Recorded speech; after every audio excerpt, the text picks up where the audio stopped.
¿ok? Nuestro día a día en la protección de datos. Ella es compañera, licenciada en Derecho, tiene un máster en protección de datos, un máster en compliance, ¿no? Compliance. Compliance, y un máster también en seguridad de información. Por lo tanto, sobre la implementación de la ISO 27001.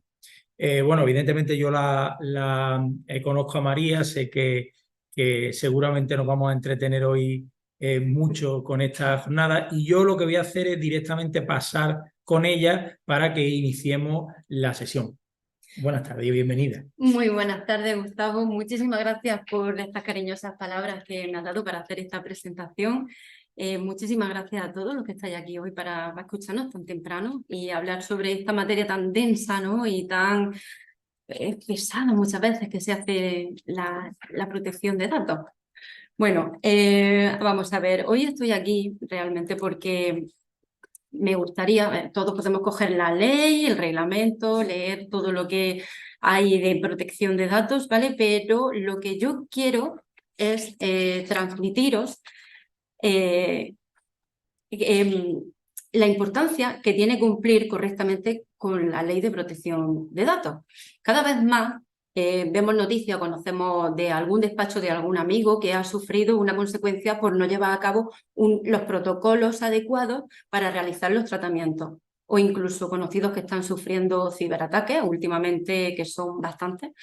Y aunque es cierto que el riesgo cero no existe, pero en ningún sector, lo que sí es cierto es que se pueden llevar a cabo una serie de actuaciones que pueden conllevarnos a reducir o mitigar esos riesgos que nuestro negocio puede llegar a sufrir debido a una mala praxis en cuanto al tema en cuestión se refiere. Y para eso estamos hoy aquí, ¿vale? Comenzaré diciendo que un dato personal, muchos lo sabremos, un dato personal es aquella información concerniente a las personas físicas que nos hacen identificables. Nombre, teléfonos, números de cuenta, DNI, ¿vale? Esos son los datos personales. ¿Qué es entonces la protección de datos? Pues no es más ni nada menos que el conjunto de medidas, el conjunto de procedimientos orientados a establecer las medidas de seguridad para proteger esos datos que se poseen habitualmente en cualquier organismo, cualquier empresa, independientemente de si el tratamiento es informático o es en papel, ¿vale? Siempre tenemos que llevar a cabo una adecuada protección. Realmente el objetivo de la ley y del reglamento de protección de datos no es otro que garantizar y proteger en lo concerniente al tratamiento de datos personales las libertades públicas y los derechos fundamentales de las personas físicas, el honor, la intimidad personal y familiar. Bueno, todos conocemos nuestra Constitución española, artículo 18.4, el derecho fundamental de la protección de datos, el cual dice literalmente: la ley limitará el uso de la informática para garantizar el honor, la intimidad personal y familiar de los ciudadanos y el pleno ejercicio de los derechos. Y en efecto, como se trata de un derecho fundamental, nuestra Ley Orgánica 3/2018 de protección de datos establece que al ciudadano le otorga una serie de derechos como titular de esos datos de carácter personal, y a las empresas, entidades u organismos que traten esos datos le exige una serie de obligaciones. Es decir, establecer esas medidas, esos criterios de actuación que contribuyan a garantizar que los tratamientos de datos que se realicen cumplan con la ley. Bueno, en nuestra profesión estamos acostumbrados a tratar bastantes datos de clientes, y por ello es muy importante que cumplamos desde un primer momento todas las medidas de la protección de datos. Pues tratamos datos bancarios, tratamos situaciones de familia, trámites de separación, menores, son datos especialmente protegidos, accidentes de tráfico, lesiones, salud, inmuebles que tienen tus clientes. Es decir, toda esa información la necesitamos para poder trabajar. Y por ello hoy lo que yo quisiera es dar unas pequeñas pautas, unas pequeñas pinceladas para que sepamos cómo tengamos que tratarla, ¿vale? Bueno, muy bien, ya sabemos que el Reglamento General de Protección de Datos, os he resaltado lo más importante referente a nuestra profesión como abogacía, ¿vale? Y es que cumpliendo el reglamento, pues estamos obedeciendo toda la normativa europea. Cuidado si hacemos transferencias internacionales de datos, que ese aspecto lo trataremos un poquito más adelante. Establece el reglamento una serie de principios y derechos, así como obligaciones y requisitos para cumplir por los responsables y encargados del tratamiento. Estoy totalmente segura de que muchos de nosotros tendremos encargados de tratamiento de nuestros datos. Lo veremos un poquito más adelante. Cumplir el reglamento garantiza la seguridad y la confidencialidad de los datos personales de los ciudadanos de toda la Unión Europea. Por otra parte, en la LOPD-GDD, esto parece un pequeño trabalengua, Ley Orgánica de Protección de Datos y Garantía de Derechos Digitales, sabemos la normativa española en materia de protección de datos, mediante la cual se adaptó el reglamento al ordenamiento jurídico español, de manera que su contenido es muy similar. Por eso leemos las dos y muchas veces vemos articulados que son muy similares, efectivamente. Pero ¿qué ocurre? Que la ley española amplía y profundiza en algunos aspectos que el reglamento no trata o los trata de una forma más general. No voy a hablar más de normativa, con lo cual lo que quiero resaltaros de estas dos leyes es que es muy importante que ambas establecen los requisitos específicos que las empresas y organizaciones, todo tipo de negocios, ¿vale? Tienen que llevar a cabo sobre la recogida, el almacenamiento y gestión de los datos personales. Empezamos con la limitación de la finalidad. A la hora de recoger datos de un cliente, de un empleado, de un proveedor con el que trabajemos, con cualquier persona, cada vez que siempre recojamos datos, debemos limitarlos a la finalidad. Es decir, los recogemos únicamente para esa actuación que yo voy a hacer en ese momento y no podrá ser utilizado para otra finalidad distinta de la cual yo lo he recogido. Minimización de datos, otro principio. Esto quiere decir que cuanto menos datos recojamos, realmente es mejor, ¿no? Para hacer cuando nos venga un cliente a nuestro despacho, bueno, realmente cogeremos todos aquellos datos que son necesarios, pero no necesitamos saber cuál es tu color favorito o incluso tu orientación sexual, ¿no? Bueno, dependiendo del caso que estemos llevando, no nos hace falta ese tipo de datos. Los datos tienen que ser exactos, ¿bueno? O como otro principio. Es decir, si existe alguna modificación, se deberá actualizar siempre por parte del responsable. Limitación de los plazos de conservación, ¿vale? Muchas veces nos encontramos que tenemos documentos desde hace 20 años archivados en un armario que no sabemos qué hacer con ellos y que a lo mejor ya no nos sirven para nada. Bueno, pues siempre tenemos que conservar esos datos el tiempo justamente que son necesarios, no más allá de ese tiempo. Integridad y confidencialidad. Se debe garantizar una seguridad adecuada de los datos, incluida la protección con el tratamiento no autorizado o ilícito. ¿Qué es esto? Que los datos tienen que ser íntegros y confidencialidad. Yo, por ejemplo, mi despacho, pues tengo varias personas trabajando, varios empleados. Todos no deben tener acceso a las mismas carpetas, ¿no? Por ejemplo, pues una empleada no tiene por qué entrar a la base de datos del departamento de contabilidad, ¿no? Por ejemplo, o el CEO. El CEO podrá acceder a todo, pero dentro cada empleado tiene acceso a una serie de datos. Esa es la confidencialidad. Y por último, uno de mis principios favoritos es la responsabilidad proactiva. La responsabilidad proactiva es demostrar que estoy cumpliendo con la ley, ¿vale? Realmente. Siempre estás informando, que eso es realmente lo que quiere la ley de protección de datos, la responsabilidad proactiva. Bueno, para cumplir con estos principios os he dejado aquí unos consejitos, una serie de actuaciones y son que deberíamos realizar un análisis periódico de los tratamientos de datos personales. Marcar, siempre es muy importante, marcar los plazos de conservación de esos datos. Establecer políticas donde se establezcan las pautas de comportamiento con referente al tratamiento de los datos. dentro de la empresa, dentro de nuestro despacho o dentro de nuestra organización, realmente si tenemos unos protocolos establecidos donde se establezcan esas pautas, siempre va a ser mucho mejor, ¿no? Sobre todo para el tema de nuestros empleados, ¿no? ¿Qué hay que hacer con los datos? ¿Cómo se conservan? ¿Dónde se guardan? ¿Cuándo se eliminan? ¿A quién se les puede mandar? ¿A quién no? ¿De acuerdo? Políticas de mesas limpias, no me dejes el post-it encima de la mesa con tu contraseña. Que se ve, que se ve. ¿Qué más podemos hacer? Realizar planes de formación continua a los empleados sobre los principios de los cuales acabo de comentar, ¿no? No pedir más datos de aquellos que son necesarios, responsabilidad proactiva. Y tener muy presente las cláusulas de confidencialidad con los empleados, colaboradores, proveedores, gente que nos venga de prácticas también, con todo siempre cláusulas de confidencialidad. Lo que pasa en el trabajo se queda en el trabajo, no debería difundirse por ningún sitio. Muy bien, pues como responsables del tratamiento de los datos, que somos nosotros los responsables, os he traído una serie de unos tips, ¿no?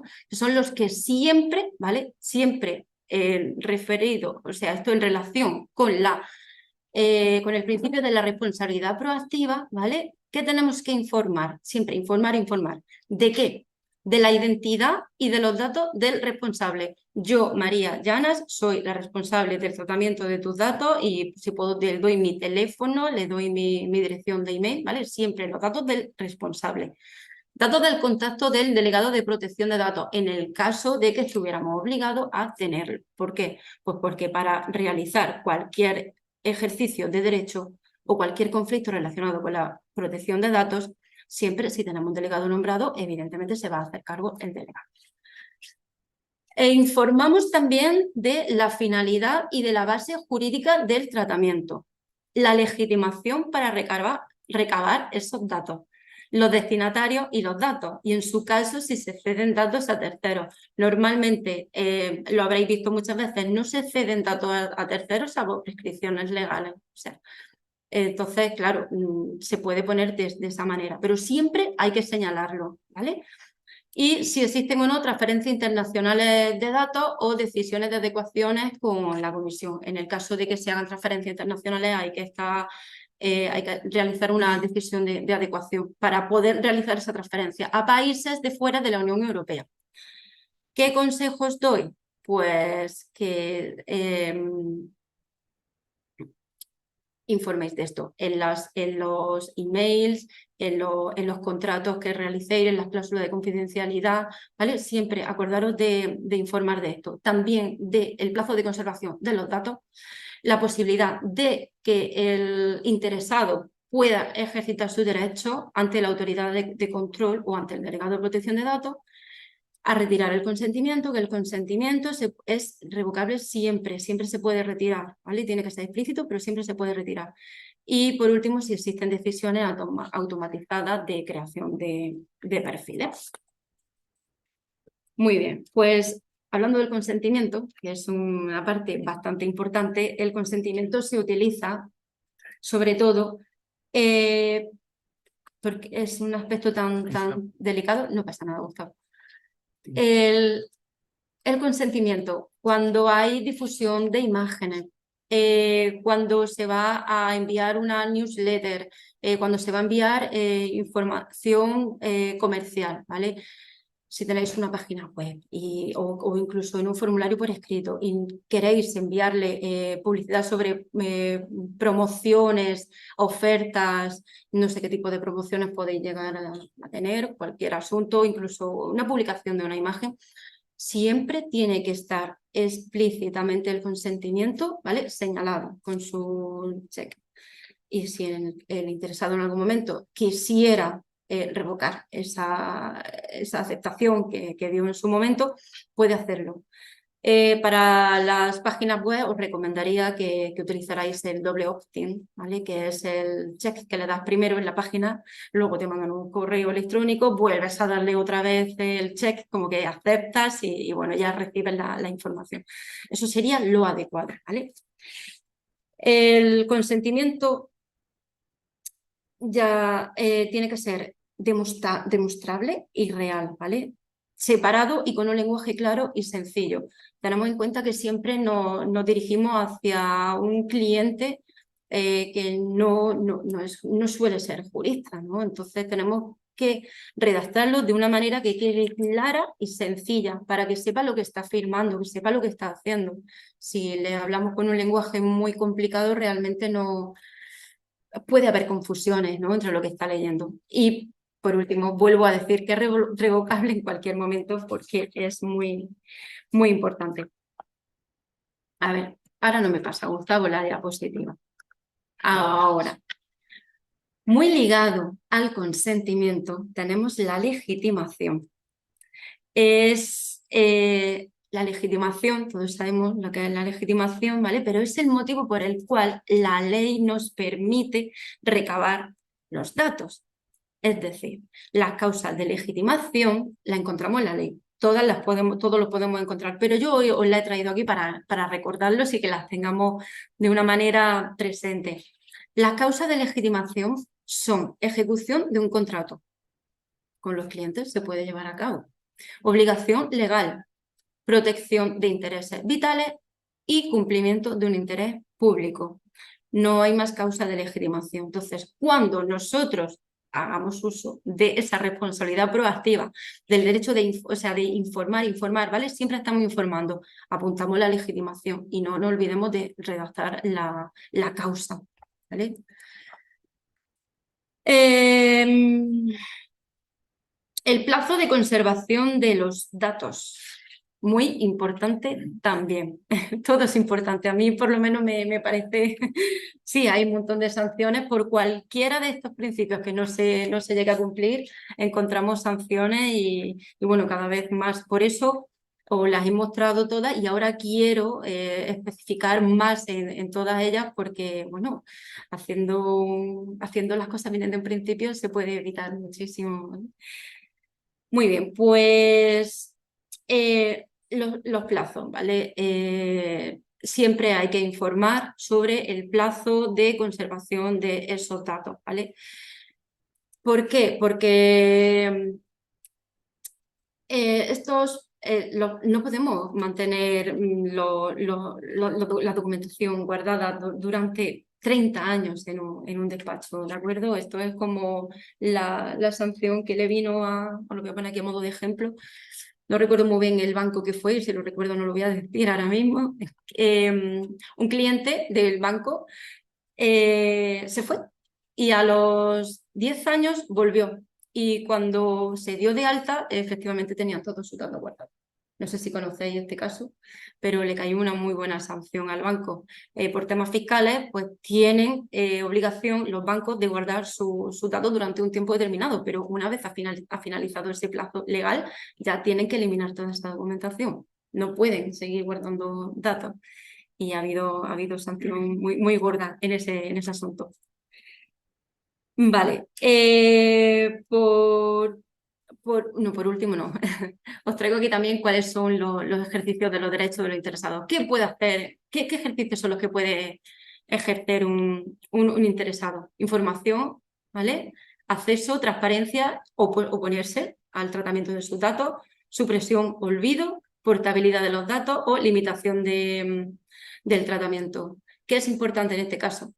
Pues en nuestro despacho es importante establecer un protocolo de actuación ante el ejercicio de los derechos de los interesados. Es decir, porque es muy difícil que esto ocurra, ¿vale? Pero siempre alguien puede modificar o puede exigir, ¿no? Que quiero saber qué datos son los que tienes míos. Puede hacerlo.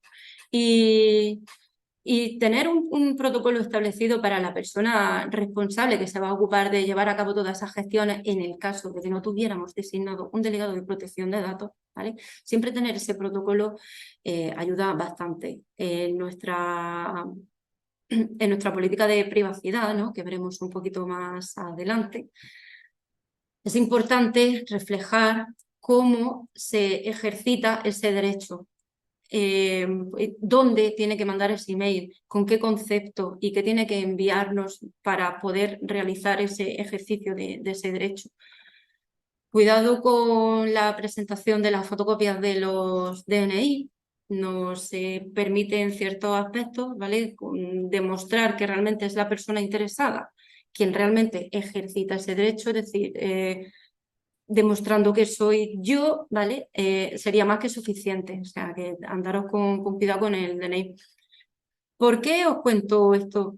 No es la primera vez que, a modo de ejemplo, no es la primera vez que un matrimonio viene a nuestro despacho y resulta que está haciendo cualquier, no sé, vamos a poner un caso, una compraventa. Y entonces en estos trámites de compraventa se separan, pero nosotros no sabemos nada. Entonces nos llega la mujer, bueno, o el marido, no voy a hacer diferenciación de género en cuanto al comportamiento que viene después. Llega uno de los dos y dice, mira que hemos cambiado de número de cuenta, todo el dinero que obtengamos de esta compraventa lo vamos a destinar a este número de cuenta nuevo. Nosotros nos confiamos que siempre han venido los dos y, oye, estos casos ocurren realmente. No nos confiemos, ¿vale? Si las dos, yo como consejo diría, si los dos, el matrimonio ha venido a llevar a cabo ese caso, ¿no? Esa compraventa, por ejemplo, y hay modificación, es decir, una rectificación de los datos del número de cuenta, en este caso, le tendríamos que dar, ¿vale? Que para eso tenemos un protocolo establecido, le tendríamos que dar un formulario en el que tienen que rellenarlo y firmarlo los dos, ya que los dos son los que están tratando con nosotros. De esa manera evitamos pillarnos los dedos y no tener nunca ese problema, ¿vale?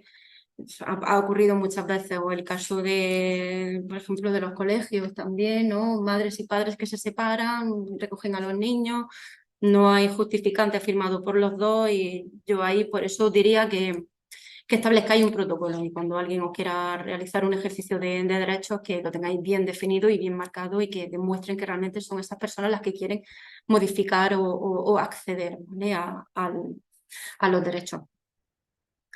Y por supuesto designar a una persona responsable para atender esos ejercicios de derechos. Muy bien, pues no olvides, como tips ya así de último retoque, no olvides nunca jamás firmar los contratos de encargado de tratamiento. En algún momento, ¿vale? Nosotros como abogados cedemos datos. Por ejemplo, a una asesoría laboral, fiscal y contable, le estamos dando datos de nuestro empleado, por ejemplo, ¿vale?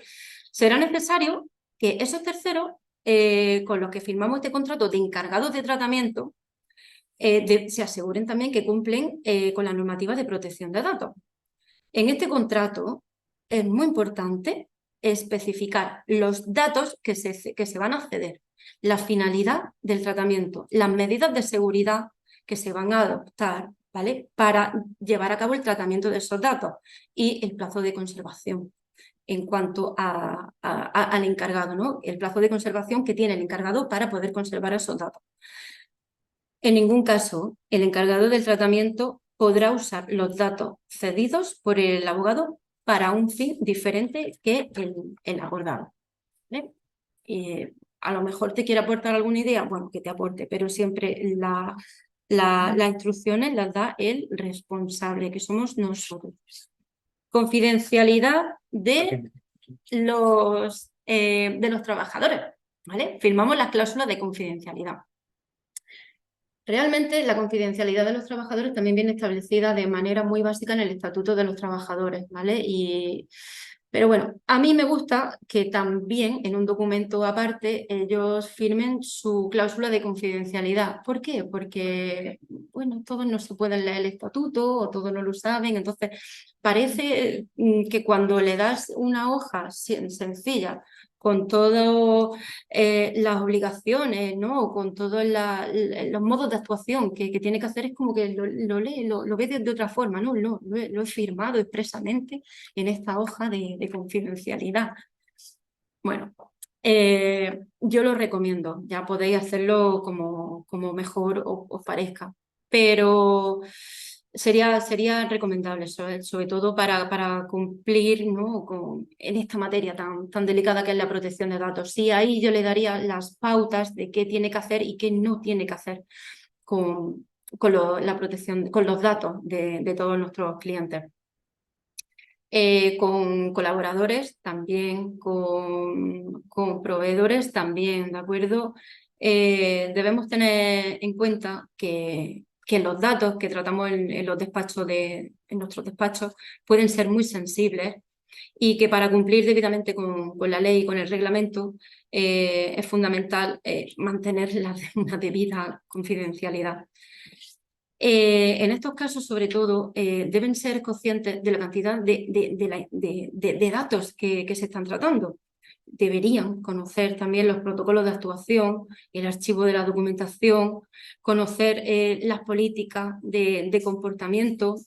Bueno, y ya como tips, ¿no?, o consejos de seguridad de la información, pues yo os hablaría de que les deis los consejos de cambios de contraseñas cada cierto tiempo, ¿vale?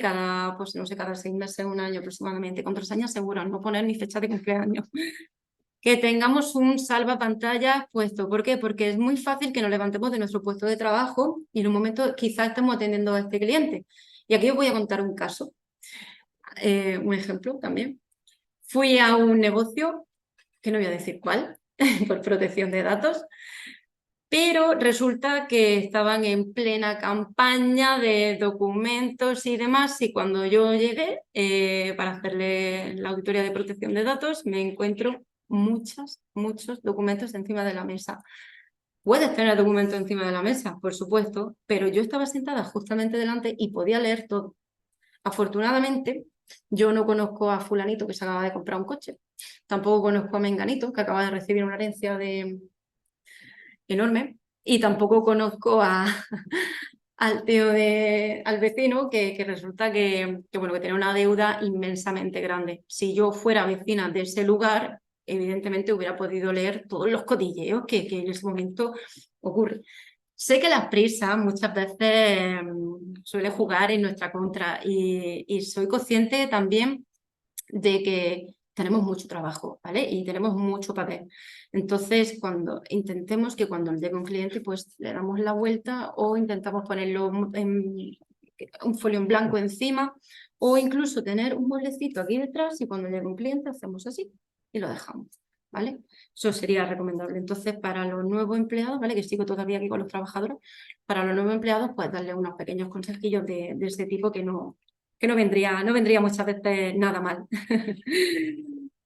Aquí también quisiera deciros que en el momento en el que se dé un ordenador de empresa, que se dé un teléfono de empresa, pues explicarle qué se puede hacer con ellos, qué no se puede hacer con ellos, qué tipo de información el que puedo tener dentro, no mezclar personal con laboral en la medida de que sea posible, quien trabaje con ordenador de empresa.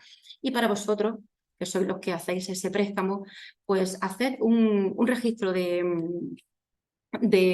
entrega y devolución de activos. De esa manera, activo es o sea, los ordenadores o los móviles. De esa manera siempre tenéis controlado qué documentación, o sea, qué dispositivo hay, dónde está, qué tipo de información que tiene cada uno, ¿vale? Siempre eso sería recomendable. Bueno, continúo por formar a los responsables de los departamentos que traten datos personales, ¿vale? Ya lo he mencionado anteriormente y tampoco quiero repetirme demasiado, pero si no tenemos designado un delegado de protección de datos y designamos a uno de nuestros socios, empleados o cualquier persona que ocupe un puesto en nuestro despacho, pues debe estar formado y debe estar al día en cuanto al tema de protección de datos. Muy bien, hay que realizar un análisis de riesgo. Análisis de riesgo, bueno, ¿por qué? Pues porque para determinar las amenazas y los riesgos a los cuales están sometidos los datos en nuestro despacho, ¿vale? Habría que hacer ese análisis. Con ese análisis lo que hacemos es llevar a cabo, o sea, se valora los riesgos, se establecen una serie de medidas para mitigarlos y reducimos, ¿no? Intentamos evitar en la medida de lo posible que eso ocurra. Pues, ¿cómo podemos hacerlo? Pues con el establecimiento de contraseñas, ¿vale? aunque os parezca que no, pero eso es un riesgo. Con antivirus, con firewall, podemos hacerlo también cuando nos descargamos una aplicación, ¿vale? Asegurarnos que son homologadas, que están certificadas, ¿vale? Siempre con documentación segura y fiable, ¿vale? Posteriormente al análisis de riesgo, viene lo que es el registro de actividad de tratamiento, lo que es el RAT. No sé si el registro de actividad de tratamiento no todos estamos obligados a hacerlo, ¿vale?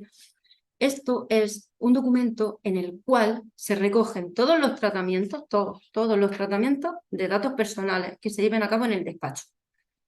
Sí es cierto que la normativa de protección de datos obliga a realizarlo a las empresas que tienen más de 250 personas trabajando, pero hace algunas salvedades, ¿vale? Y es cuando el tratamiento de esos riesgos supongan un riesgo, o sea, el tratamiento de esos derechos, disculparme, suponga un riesgo para los derechos y libertades de los interesados o cuando corresponda a categorías especiales de datos o naturaleza penal. La ley separa los datos personales en dos categorías, datos personales, ¿vale? Propiamente dicho, y datos especialmente protegidos, como son los de salud, como son los de afiliación sindical y demás, y naturaleza penal también. Entonces, en esos casos, deberíamos hacer un registro de actividad de tratamiento. ¿Para qué nos sirve? Pues porque de esta manera demostramos que estamos desarrollando de una manera exhaustiva todo lo que hacemos con esos datos. El día de mañana, que no va a pasar, pero el día de mañana, cuando tengamos una inspección por parte de la Agencia Española de Protección de Datos, nos va a pedir el registro de actividad de tratamiento. ¿Vale? ¿Qué hacemos con los datos? ¿Cómo los eliminamos? ¿Qué ocurre con ellos? ¿Vale? Aquí os traigo un poquito de qué debería incluir el registro de actividad de tratamiento. Tenéis modelos dentro de la página de la Agencia Española de Protección de Datos, hay guías también para poder hacerlo, pero básicamente yo os traigo aquí qué tiene que tener ese registro de actividad de tratamiento. Los datos identificativos del responsable, la finalidad del tratamiento, descripción de las categorías de los interesados y las categorías de datos personales. ¿Qué datos cojo? ¿Vale? Todos. Las categorías de destinatarios a quienes se comunicarán los datos. ¿Vale? ¿A quién se van a acceder? ¿A quién se van a comunicar esos datos? Si se producen transferencias internacionales o no. ¿De acuerdo? El plazo de conservación. Cómo eliminamos esos datos y cuando sea posible describir las medidas de seguridad que aplicamos para llevar a cabo ese tratamiento. Pues bien, es muy importante tener actualizada y firmada toda la documentación que acabo de comentaros, ¿vale? Firmar los compromisos de confidencialidad con los empleados. No quiero repetirme demasiado, ¿vale? Pero sí quiero que se nos quede claro. Bueno, a ver, no te olvides de elaborar los protocolos y, por supuesto, de llevar a cabo todos estos datos, ¿no? que te acabo de dar. Para nombrar el delegado de protección de datos, bueno, si estamos tratando datos de carácter penal, deberíamos de nombrarlo, ¿de acuerdo? Y bueno, y ya a todos nos tiene que sonar también la famosa ley de 10/2010, 28 de abril, de prevención de blanqueo de capitales. En este caso, si nuestro despacho está sujeto a esta ley, pues también deberíamos de nombrar un delegado de protección de datos. ¿Cuándo? ¿Y cuándo es necesario el delegado de protección de datos? En el momento en el que tratemos datos de carácter penal y cuando estamos sujetos también a la ley de prevención del blanqueo de capitales. No sé si se me... ¿Sí? Vale. Bueno, por último, el responsable del tratamiento de los datos está obligado a notificar las brechas de seguridad. Una brecha de seguridad es toda violación que ocasione la destrucción, pérdida o alteración accidental o ilícita de los datos personales. como por ejemplo un acceso no autorizado, un virus que haya entrado, un robo de un ordenador con información, ¿vale? Habría que hacer un análisis de qué tipo de datos son los que se han perdido, las categorías, si son datos sensibles, si son datos personales normales, para valorar si la brecha es grave o no. También en la página de la Agencia Española de Protección de Datos tenemos una pequeña herramienta que nos da las pautas para valorar si los datos se consideran, o sea, si esta brecha de seguridad se considera grave, motivo por el cual tenemos la obligación de notificar a la agencia o no. ¿Vale? Para notificar a la agencia, o sea, es muy importante que estemos pendientes porque tenemos un plazo de 72 horas desde que se causa el incidente de seguridad. Si no se notifican las brechas, puede haber sanciones económicas desde 900 hasta 40.000 euros, pero hay que hacer primero esa valoración de qué tipo de datos son los que han ocurrido en el incidente y luego hacer el responsable o el delegado de protección de datos es la persona autorizada, correcta, idónea para hacer esa comunicación a la agencia. Bueno, pues hasta aquí. Anda, ¿qué tenemos aquí? La pregunta tan famosa. ¿Puedo contactar con mis clientes a través de WhatsApp? Sí, claro, por supuesto. Puedes contactar, pero puedes contactar por WhatsApp, ¿vale? Como canal de comunicación entre clientes o como un medio para establecer un contacto. ¿Qué ocurre con el tema del WhatsApp? Bueno, pues hay que informar, ¿vale? Yo, María Llanas, te he agendado a mi lista de contactos, te informo de que el tratamiento que vamos a hacer, o sea, los datos que voy a tener tuyos a través de este WhatsApp únicamente van a ser para comunicaciones por escrito y durante un tiempo determinado, es decir, una vez que termine la relación que tenemos tú y yo, la relación contractual, yo eliminaré tus datos de mi teléfono y ya el WhatsApp no seguiremos utilizándolo para esto. Para eso lo cogemos los principios, ¿vale? Siempre informar, informar, informar. Le informamos, le mandamos un textillo pequeñito dándole esa información. Vamos a evitar enviar información sensible como sentencias, como, bueno, le podemos decir evidentemente, oye, que nos vemos mañana en la puerta del jugador a las 10 de la mañana o a las 10 menos cuarto, pues eso podemos hacerlo, ¿vale? Pero intentamos evitar mandar resoluciones o enviar cualquier tipo de documentación, sobre todo si se tratan de otros clientes también, ¿vale? Como medio de comunicación, podemos utilizarlo. Es decir, como un nivel informativo. Si queremos enviarle publicidad, ¿vale? Pues cuando le mandamos el textillo informativo, también voy a utilizar este medio para enviarte publicidad y te puede decir si quiere o no quiere. Si no quiere, pues no, ¿vale? Siempre lo tenemos pendiente, ¿vale? Y en caso de que hubiera cualquier problema, bueno, el responsable es la empresa, siempre. El responsable es el abogado que está tratando la información con el cliente a través de WhatsApp. Recordad, WhatsApp solo como canal de información, ¿vale? No hay ningún problema que lo utilizamos, aunque todavía no hay nada, no hay ninguna ley, no hay nada redactado de manera explícita en cuanto a este uso, pero lo vamos a evitar, ¿vale? Como buenos conocedores de la Ley de Protección de Datos, vamos a aplicar esta medida para que no ocurra nada en un futuro, ¿vale? Porque la agencia no va a mirar, ¿vale? No nos va a mirar qué tenemos en nuestro teléfono, ni nos van a hacer nada extraño, ¿vale? Siempre la mayor parte de sanciones o de inspecciones que tenemos es porque hay un cliente que se ha enfadado. Entonces, un cliente que está descontento con el servicio que se le ha dado o que resulta que ha leído cualquier cosa de Google, San Google tan famoso y ha dicho, pues como no estoy contento, pues voy a interponer una reclamación contra la Agencia Española de Protección de Datos. No cumplimos con alguno de los principios de los que hemos hablado al comienzo de esta charla, no cumplimos y entonces es cuando ya tenemos esas sanciones, esas reclamaciones y esos problemas, ¿vale? Entonces vamos a intentar hacerlo siempre porque nuestro peor enemigo muchas veces es un cliente enfadado o un envidioso que tengamos cerca, ¿no? Puede ocurrir. Vale.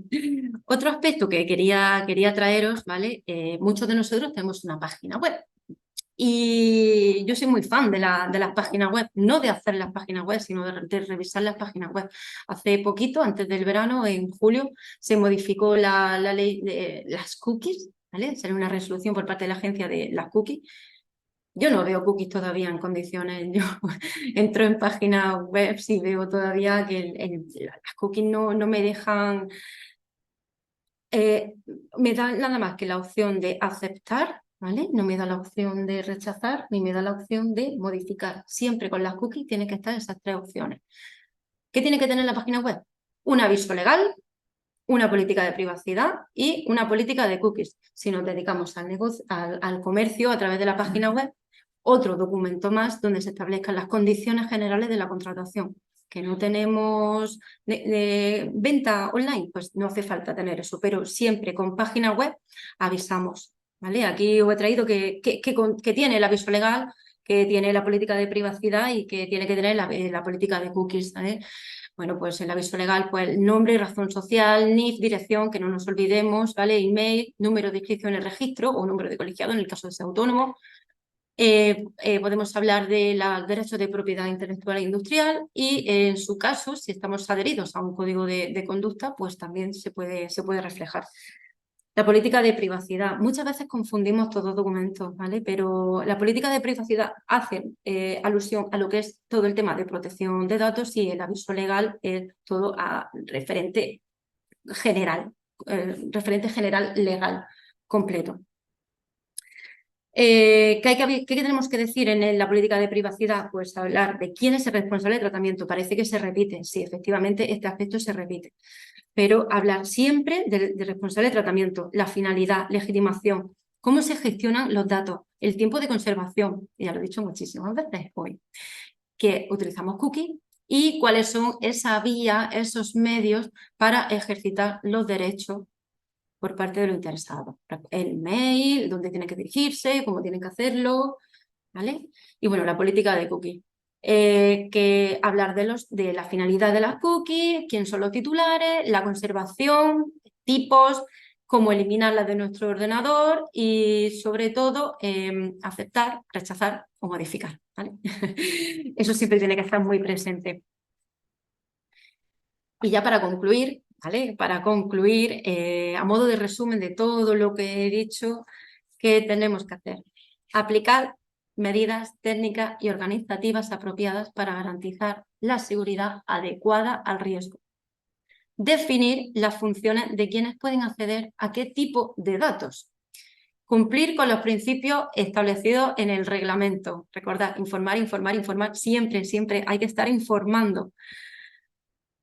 Evaluar periódicamente si los controles que hemos aplicado son efectivos. Si no lo son, volvemos otra vez a aplicar otros controles y hasta que sean efectivos y reduzcamos al mínimo esas medidas. Recordamos, el riesgo cero no existe, pero siempre se puede mitigar al máximo posible. Todos los empleados, proveedores y colaboradores deben firmar el acuerdo de confidencialidad, aunque tengamos mucha confianza con ellos, pero siempre es mejor que lo firmen. Implementar un procedimiento para actuar ante la brecha de seguridad. En caso de violación de datos, notificar a la Agencia Española de Protección de Datos en el plazo de 72 horas, no nos olvidemos. Política de mesas limpias.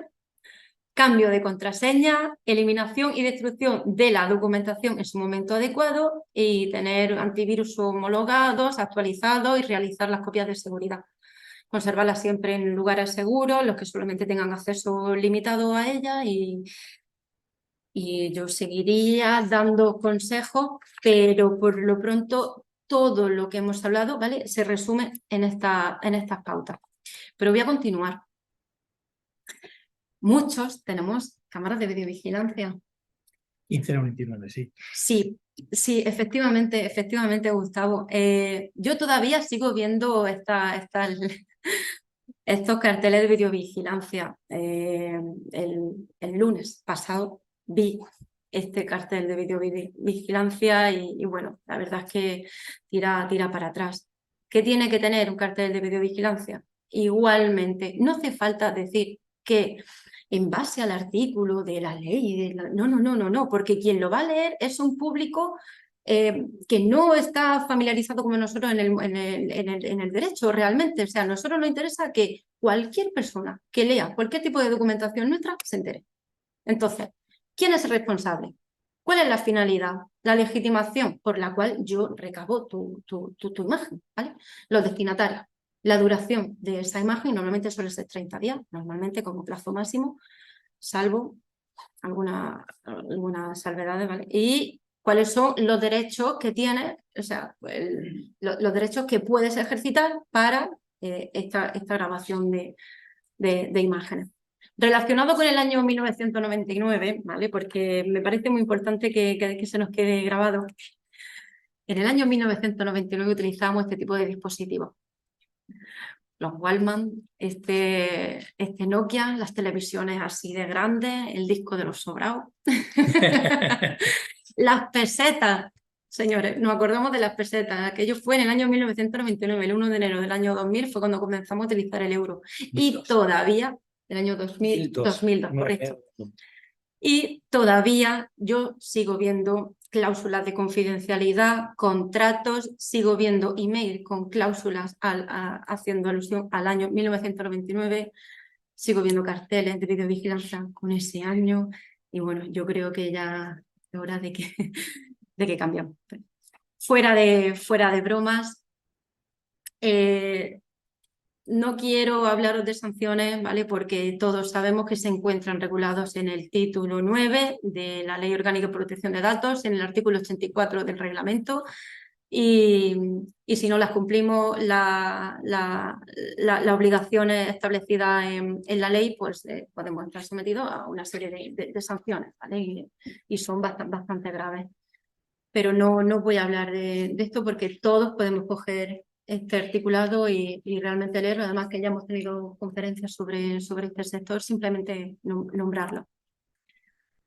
Lo que sí os traigo es un ejemplo, ¿vale? Ejemplo. Aquí en este ejemplo, ¿no se puede quitar esto? Sí. En este ejemplo lo que os traigo es un caso en el cual ha habido envío de documentación de otro cliente diferente. Aquí se sanciona a esta asesoría con 3.000 euros porque envió datos de un cliente a otro cliente, ¿vale? Estaba incumpliendo el artículo 5 del reglamento, que es el deber de confidencialidad. Os traigo también, ahora no quiere pasar, os traigo también esta resolución de la agencia en la cual hay una brecha de seguridad porque se tira documentación sensible a la basura. ¿Por qué os traigo este caso? Porque ¿vale? Cada vez los despachos sí es cierto que están más digitalizados y tienen toda la documentación en el ordenador, en su copia de seguridad y demás, pero ¿vale? ¿Qué hacemos con los papeles? Pues no lo podemos tirar a la basura. Hay empresas que se ocupan de destruir la papelería, luego te dan un certificado que la han destruido de manera correcta. ¿Que no tenemos, que no queremos o no podemos hacerlo en ese momento? Bueno, pues una máquina destructora de papel, pero que no las rompa los papelitos a tiras, ¿vale? Siempre con un poquito con confeti, ¿no? Con un poquito de alegría, acordaros de eso. Destruimos el papel. ¿Qué más tipos de sanciones encontramos? Pues publicidad, ¿vale? A través del email sin el consentimiento previo. Acordaros del doble opt-in. Nosotros no creo que mandemos mucha publicidad, ¿vale? Pero en el caso de que lo hagamos, asegurados de que haya un consentimiento previo.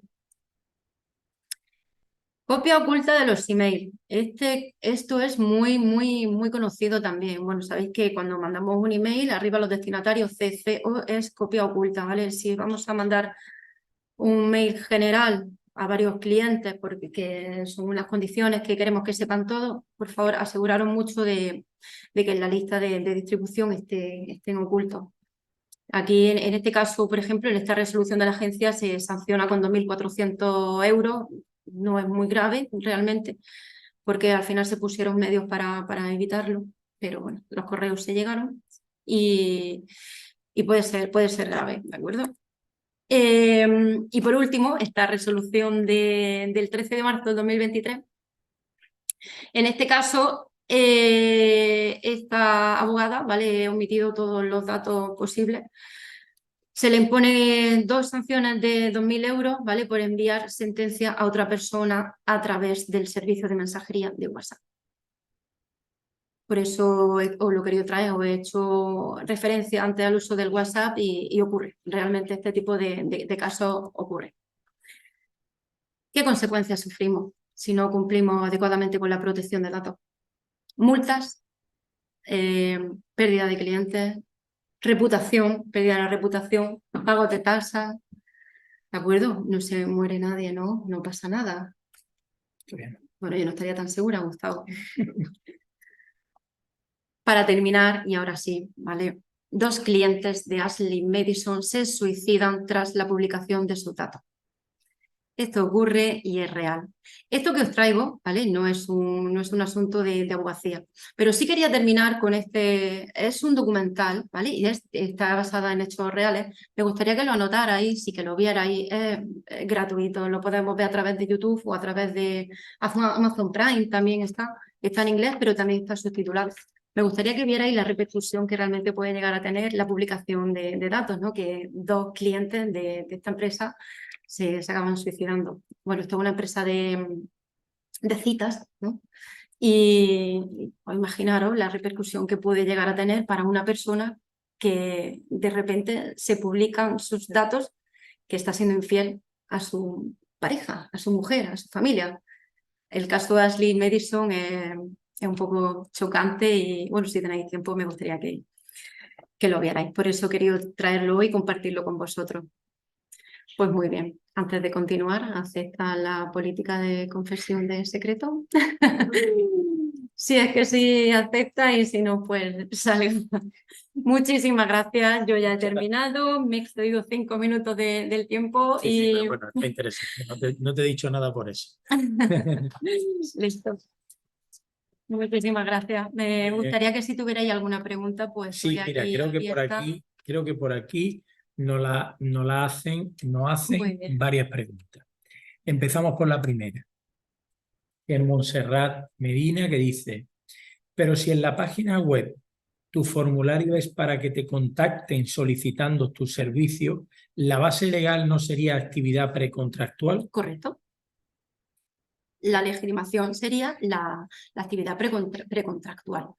Y en el formulario te recomendaría que pusieras un check, ¿vale? Para que diga: acepto, he leído y comprendo la política de privacidad redactada de mi web, de tu página web. ¿Vale? Luego también Clelia pregunta, mandamos un saludo a Clelia, que está la pobre malita. En cuanto al encargado del tratamiento de los datos, ¿es obligatorio informar a los interesados sobre la contratación de un encargado de tratamiento? No. En este caso no es necesario. Yo como abogada estoy abogada responsable de tratamiento de los datos, estoy tratando datos de mis clientes, pero tengo un contrato de encargado de tratamiento con mi asesoría fiscal, laboral y contable. No es necesario que realmente yo avise a mis clientes de que voy a hacer de que voy a tener un contrato de encargado de tratamiento.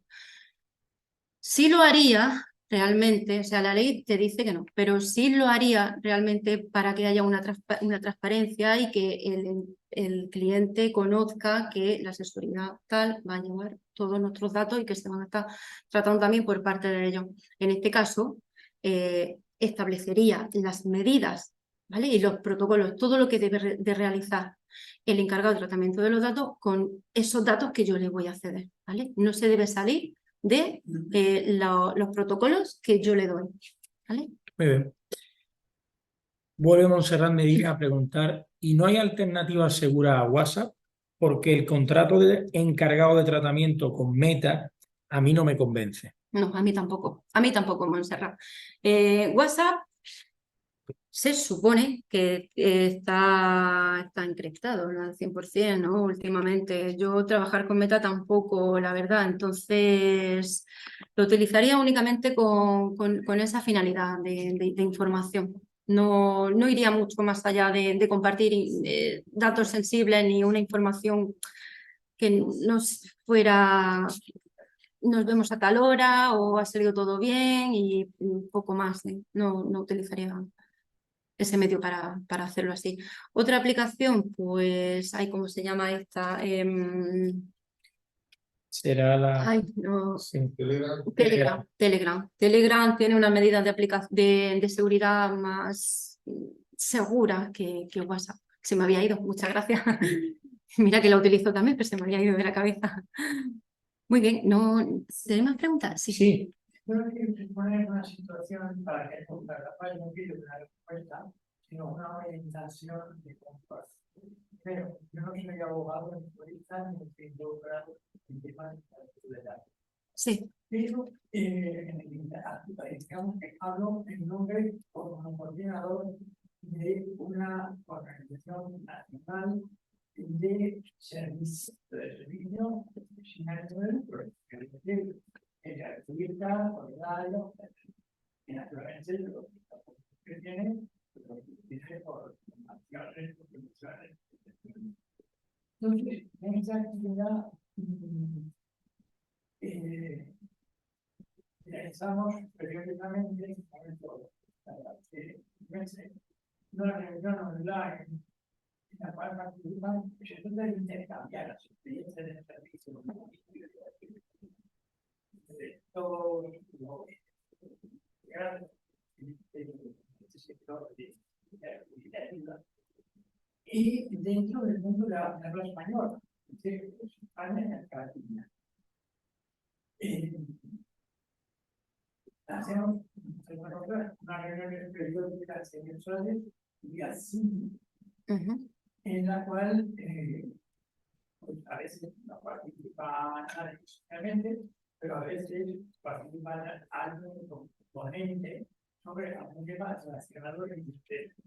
mira, si no le importa, es que como estamos conectados con aproximadamente unas 36 personas aquí, no se escucha, vamos a terminar y ahora lo que hacemos es que como estamos los cuatro, vosotros aquí, lo hacemos aquí. Digo, por terminar con lo que estamos...